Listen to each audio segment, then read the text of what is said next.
The funding for this video is provided by the amazing members of my Patreon. Also contributions from viewers like you. Thank you. Yeah, I started from PBS Kids. What you gonna do? Fight me? Anyway, roll the video.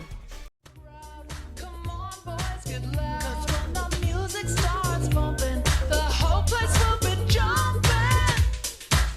It's my scene, you know what I'm. Hey y'all, it's Harriana. I'm back with another video. Hi, hello, how are you guys doing? My name is Harriana. Welcome to The Pirate Ship, also known as Harriet's Pirate Ship. I'm the captain. You are not my first mate. I don't got no first mate because you want to know why. Bring your ear closer to the speaker so you can hear me clearly. Nobody's worthy of being the first mate. But hi, hello, how are you guys doing? My name is Harriana, and I like to make content based off nostalgia and family, children's entertainment, and all the issues that I find within those spaces. Today, I wanted to get on here and just talk a little bit more about the character of Terra from Teen Titans, specifically the version of her from the 2003 version. I just kind of wanted to keep it down to there. I did learn more about Terra's character from the comic books, but I kind of don't want that to mesh with my opinions about her strictly from like the 2003 version, because the 2003 version is standalone and it does take elements from the past comics, but you know, they put new ones in here. And we also know that season 2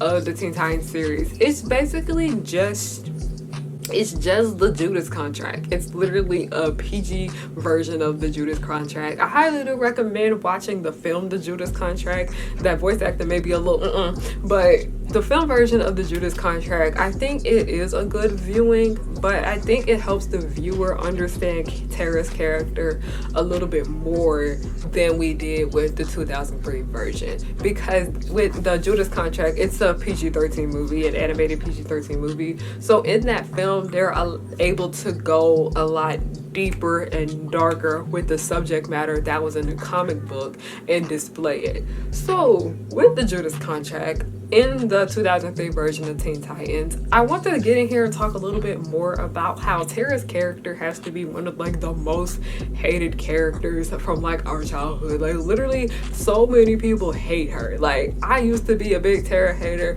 I don't necessarily say that I hate her, but I have come to like a bit of an understanding about what she has done. I was gonna make this an episode of an animated female unhinged podcast, but with that podcast specifically, I don't really put villains on it. And mind you, I'm somebody that doesn't necessarily see Terra as a villain anymore. I do see her as an antagonist, but when I come to sit down and realize that this girl really just needed help, it really just changed the way I viewed her. Maturity changed the way that I viewed her especially, but coming down to the factor of hey, editing me here. Before we go any further, I didn't mention this in here, but I wish I did. But as somebody who grew up to be very much misunderstood, that is how I felt about Terra's character. And what do you know, I found a really good article about how Terra is really misunderstood. And they make an amazing point in here talking about how y'all didn't act the same way when Robin went to go work for Slade. Like y'all most definitely didn't work the same way, because there was a lot of manipulation that went on with Robin going to work with Slade like it was Terra. But there is a point that I make later on into this video talking about how so much of the hate for Terra's character just low-key came down to misogyny, because I noticed that people were getting angry with her for certain shit that like other male characters did within this series. But I do understand the betrayal, but Terra was really misunderstood. And yeah, it's just I kind of hate how it took so long for me to understand this, especially me, someone that grew up very much misunderstood, which led to a lot of me being overly sensitive and sympathetic of others. It's a whole can of worms, but I do recommend reading this article. I'll have it linked down below. Why so many people hated her so much. Terra is a character that when we are introduced to her, we're just like, oh, she's so cool, she's so fly. Like we are just introduced to her as just like, oh, she's a new fun hero within the show. She has really cool powers. She has a few issues with her temper or whatever the fuck. She don't really get well with Raven well, but the rest of the group seems to like her. They tend to think that she's pretty cool. So we have that factor there, right? Her.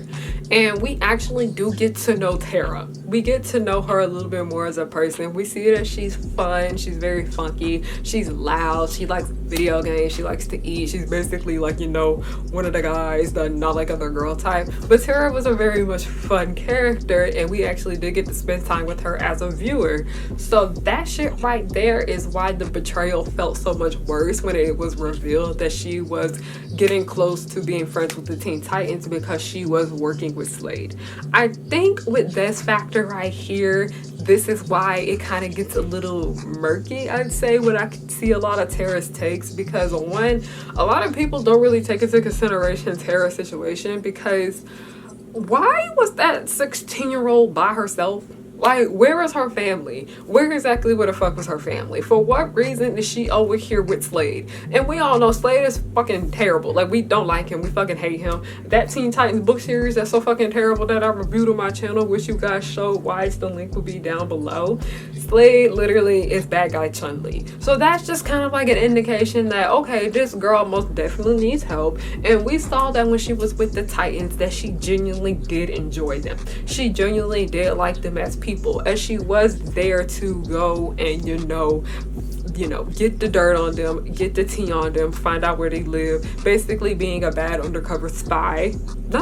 She wasn't necessarily a bad undercover spy, she was an undercover spy that was there to do bad. So we do see that she does that shit, and she did it very well. She ended up getting the shit she needed. That's why the betrayal felt so horrible. But we actually do see that Terra does start to feel guilty for what she is doing to these people. She sees that, oh, they're not terrible like Slade and all these others are telling me. They're not bad people. They're actually fun. They're very nice. They're very forgiving, because even when she was being a mess, they were still just very caring of her and very forgiving. So we have that factor right there with her. We see that, okay, she does have a soft side. She does have sympathy. She does have empathy. But I feel like so much of this has to do with the fact that so many people just really like Beast Boy, and they don't like the fact of what she has done to Beast Boy. Mind you, I feel like so much of Terra hate kind of feels a bit misogynistic to a certain extent. Mind you, I am somebody that hated Terra.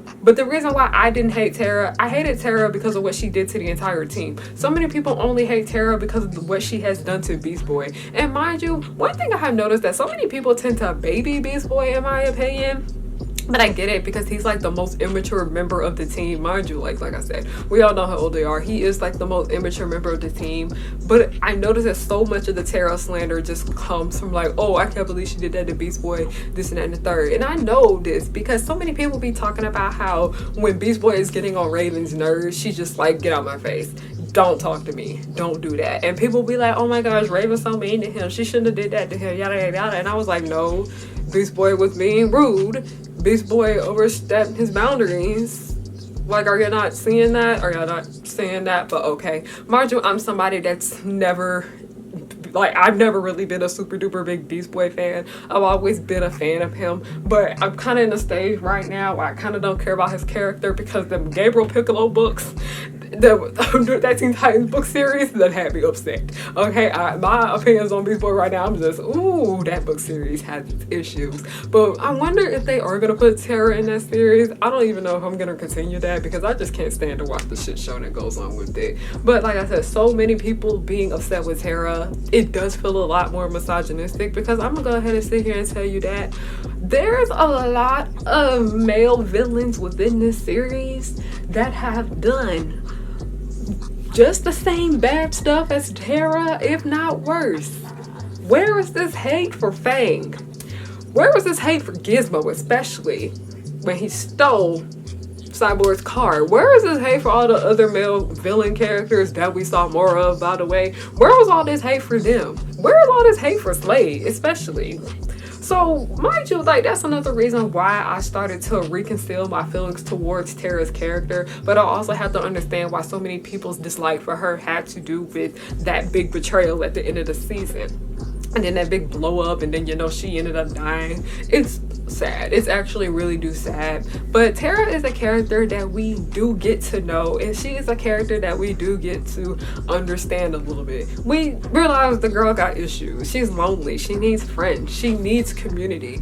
And I think that if Terra actually had community in her life, things would have turned out better, because the Teen Titans were able to give her that sense of community. Mind you, that the Teen Titans are really just kind of like a group of outcasts that all just kind of came together and became friends and family. Mind you, that Teen Titans is a found family series in my opinion. She was happy that she was able to find that community, and she found a group of people that actually liked her and accepted her, but she was still involved with this really bad person.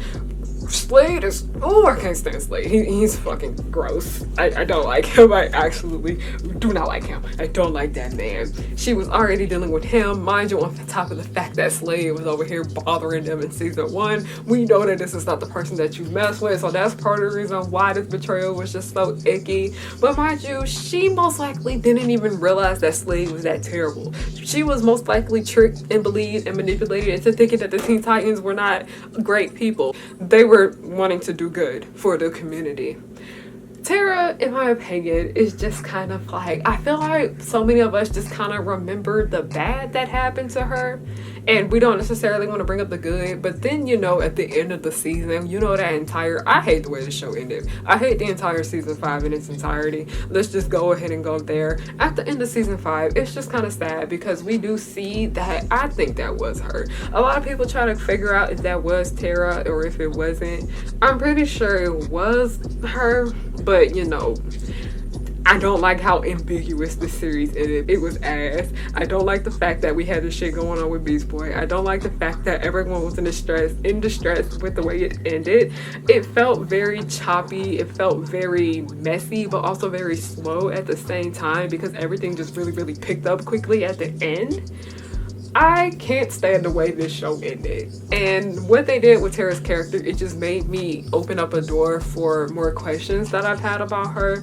But when I actually sat down and understood her a little bit more, and her really horrible, stupid decisions that she was making, and realizing that she literally was being manipulated by this nasty ass man, Terra just needs help. She really needed help, and I just found it sad that she couldn't necessarily get that. But also, a part of me feels like at the end of the series, it most likely is a good thing that we see that she's in school. We see that she most likely has found the family. Someone has took her in. Someone actually is there caring for her. Terra was able to find that family. Terra was able to find that community. So I think the end of the show is a good ending for her, I'd say, because she got the thing that she really needed. And like I said, the thing that she needed was community.